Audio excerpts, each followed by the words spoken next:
Како поминуваат денови се засилуваат барањата за прием на бегалци од Авганистан кои работеле за странските сили и за граѓанските организации за осовременување на афганистанското општество. Утрово пристигнало уште едно барање. Македонија привремено да ги заслони семејствата на вработените од бирото во Кабул на Американскиот национален демократски институт NDI. Со ова барање досега бројката се покачи на вкупно 386 мина, главно жени и деца од Авганистан за кои е побарано заслониште во Македонија пред да бидат згрижени во САД или во другите западни земји. Пред се тоа активисти за човекови права, семејства на вработени во меѓународните организации.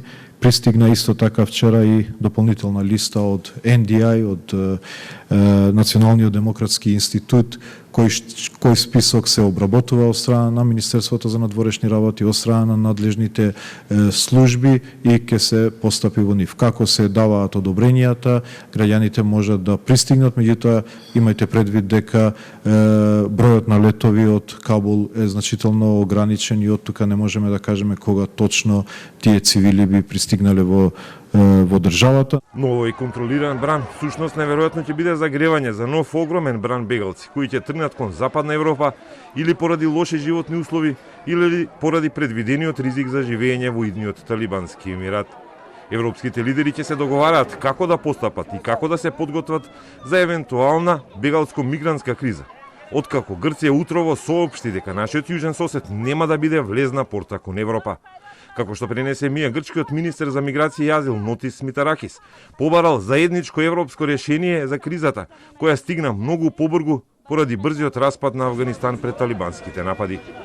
Грција бара строго чување на европските граници и почитување на одлуката дека Турција е безбедна земја. Турција пак веќе со години на границата со Иран гради антибегалски зид, кој во екот на талибанската офанзива беше посетен од турски официјални лица. Состојбата во Кабул засега е смирена. Нема потврда за одмазнички акции на талибанците, а аеродромот е под американска контрола.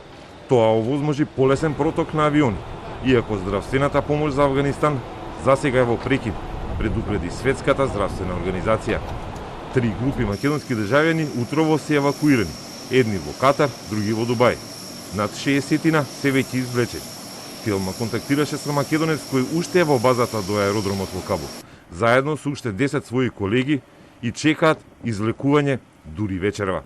За сега уште 14 македонци се останати во Кабул. Значи 14 се останати, од кои 11 веќе се во текот на денот се трансферираат до аеродром и ќе бидат евакуирани од Авганистан, а тројца се разбира по нивно барање остануваат да ги вршат своите задачи и ќе бидат евакуирани последни заедно со војската од базата која што е прилепена до аеродромот. Останатите со чии роднини контактиравме веќе се излезени од Авганистан и се подготвуваат за враќање во државата преку Лондон или Кувајт. Се чувствуваат добро и оствариле контакти со македонските дипломати и со најблиските во Македонија.